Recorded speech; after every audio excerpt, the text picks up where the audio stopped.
نعود ونلتقي من جديد أصدقائي. الفكرة اليوم هي المخطط البياني.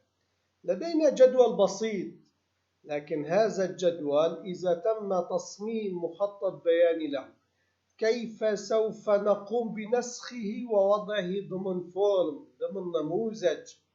هذه الأسطر البسيطة هي التي سوف تنقل هذا المخطط البياني من خلايا الإكسل إلى أن تضعها صورة في نفس مكان تواجد الملف التجريبي الذي الآن نحن نعمل عليه. ومن بعد ما تكون صورة تطلب من النموذج أن يذهب إلى هذا المكان ويستعرض الصورة التي هي موجودة. فإذا مهمة جدا هذه الأفكار، خاصة لأنها جديدة ومفيدة. نحن عندما نصنع مخطط بياني كيف سوف نربطه مع هذا النموذج؟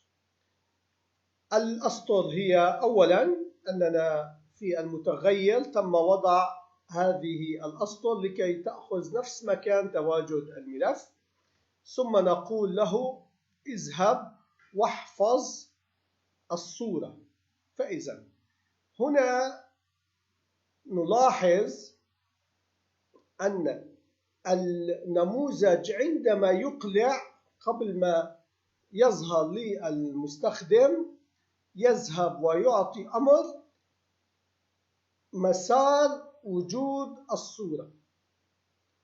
الآن نحن سوف نطلب من الورقة المفعلة أن تحدد المخطط الذي هو مخطط رقم 1.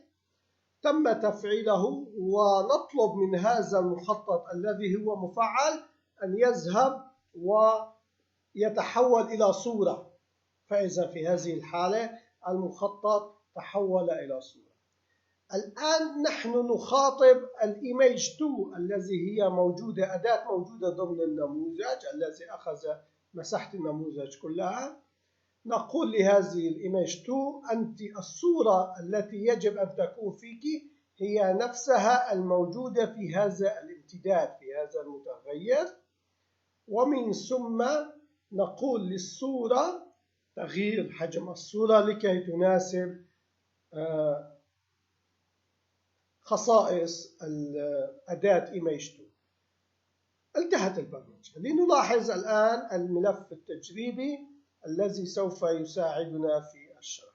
هذه هي الصورة. نلاحظ الآن نحن عندما نغير في بيانات تتغير الصورة، يتغير المخطط البياني. أما البرمجة إنها موجودة هنا.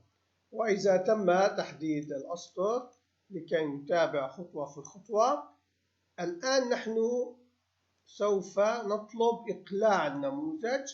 هذا النموذج يحتوي على أداة الصورة فقط. عندما نطلب إقلاع النموذج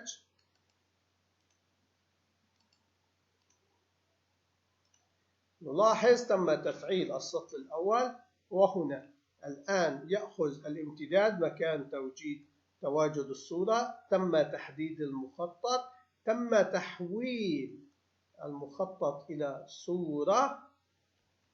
والآن نلاحظ أننا ووضع هذه الصورة في مكان متغير الذي نحن متواجدين فيه، ويطلب من الإيميج 2 أن تأخذ الصورة ثم تأخذ. نلاحظ أننا حصلنا على المخطط البياني وهو موجود في النموذج. برمجية مفيدة جدا، أرجو أن تستفيدوا منها. نلتقي غدا إن شاء الله في برمجية مفيدة أيضا.